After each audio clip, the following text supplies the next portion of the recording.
اسرائیلی ہٹ دھرمی اور غزہ کی بدترین صورتحال پر عالمی برادری الرٹ۔ اقوام متحدہ کی سلامتی کونسل میں فلسطین پر خصوصی اجلاس آج۔ وزیر اعظم شہباز شریف لندن سے نیو یارک پہنچیں گے، جہاں وہ جنرل اسمبلی فلسطینی ریاست کے قیام کے حوالے سے اہم خطاب کریں گے۔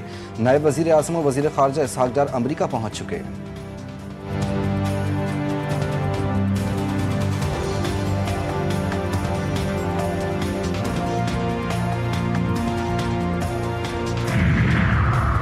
ٹیکس چھپانے والے 60,000 سے زائد جیولرز کے خلاف سخت کارروائی کا فیصلہ۔ اسلام آباد، راولپنڈی، فیصل آباد اور ملتان سمیت مختلف شہروں میں جیولرز کو نوٹس جاری۔ 60,000 جیولرز میں سے صرف 21,000 جیولرز FBR کے ساتھ رجسٹرڈ، 10,000 نے ٹیکس ریٹرن فائل کیا۔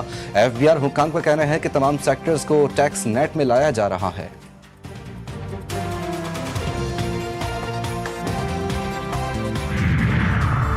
سپریم کورٹ کے آئینی بینچ میں سپر ٹیکس سے متعلق درخواستوں پر سماعت۔ ٹیکس نافذ کرنے کا طریقہ کار کیا ہے؟ جسٹس جمال مندوخیل کا سوال۔ پیٹرول 150 سے 200 روپے، چینی 160 سے 170 ہو جائے تو کیا پھر بھی ونڈ فال پروفٹ ہوگا؟ جسٹس حسن اظہر رضوی کا استفسار۔ پروفٹ پالیسی کی وجہ سے ہو رہا ہے۔ اگر 3-4 لوگ فائدے میں ہیں اور اکثریت نقصان اٹھا رہی ہے تو ٹیکس کیسے لگے گا؟ ٹیکس میں عوامی سماعت کا حق ہونا چاہیے۔ احمد سکھیرا کے دلائل۔ عدالت نے سماعت کل تک ملتوی کر دی۔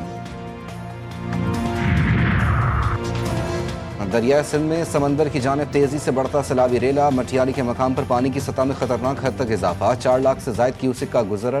حالہ کے قریب سکھا پورا زمینداری لوپ بند ٹوٹ گیا۔ کچے کے علاقے سکھا پورا اور دیگر علاقوں میں پانی داخل۔ متعدد دیہات زیر آب۔ کئی مقامات پر تیار فصلیں ڈوب گئیں۔ کسانوں کو شدید نقصان۔ مکینوں میں شدید خوف و ہراس۔ بے چینی کی لہر دوڑ گئی۔ عورتوں، بچوں اور بزرگوں کی انتہائی مشکل حالات میں نقل مکانی۔ حکومتی مشینری صرف دعووں اور بیانات کی حد تک محدود۔ اور سیلاب متاثرین سے اظہار یکجہتی۔ وزیر اعلیٰ پنجاب بھاول نگر پہنچ گئیں۔ مریم نواز کا فلڈ ریلیف کیمپ کا دورہ۔ پریشان حال افراد سے ملاقات۔ ٹیکنیکل کالج میں قائم اسکول میں بچوں سے گپ شپ لگائی۔ وزیر اعلیٰ پنجاب کو سیلابی صورتحال پر تفصیلی بریفنگ۔ ریسکیو اور ریلیف آپریشن کے بارے میں آگاہ کیا گیا۔ اسرائیل نے غزہ میں ایک اور ڈویژن فوج داخل کر دی۔ پناہ گاہوں اور رہائشی علاقوں پر حملے۔ مزید 60 فلسطینی شہید۔ غزہ سٹی پر وحشیانہ بمباری کے نتیجے میں 37 افراد مارے گئے۔ اقوام متحدہ کے شیلٹر اسکول کو بھی نشانہ بنایا گیا۔ البرج پناہ گزین کیمپ پر حملے میں 7 فلسطینی لقمہ اجل بنے، درجنوں زخمی ہوئے۔ دہشت گرد فورس نے خان یونس میں امداد لینے کے لیے جمع شہریوں پر گولیاں برسا دیں۔ 3 فلسطینی جان کی بازی ہار گئے۔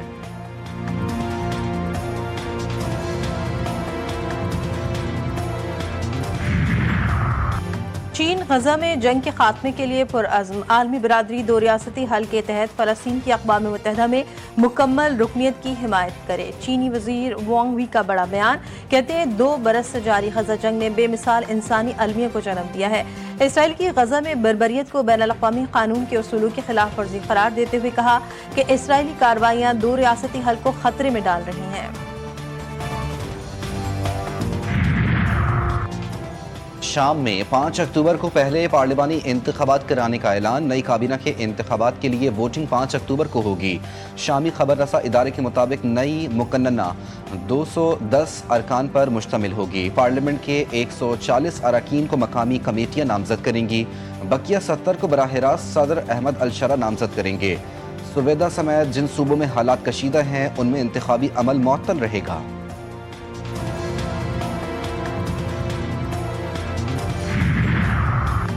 کرتارپور بابا گرو نانک کی برسی جوتی جوت کی 3 روزہ تقریبات کا آخری روز۔ دنیا بھر سے سکھوں کی شرکت۔ مودی سرکار بھارتی سکھ یاتریوں کو پاکستان آنے سے روک دیا۔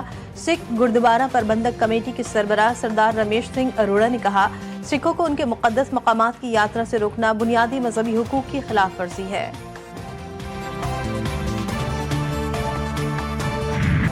عزم اور حوصلے کی مثال۔ بینائی سے محروم طالب علم ہنس راج نے محنت، لگن اور عزم سے نئی مثال قائم کر دی۔ انٹر آرٹس گروپ کے نتائج میں 953 نمبرز کے ساتھ پہلی پوزیشن حاصل کی۔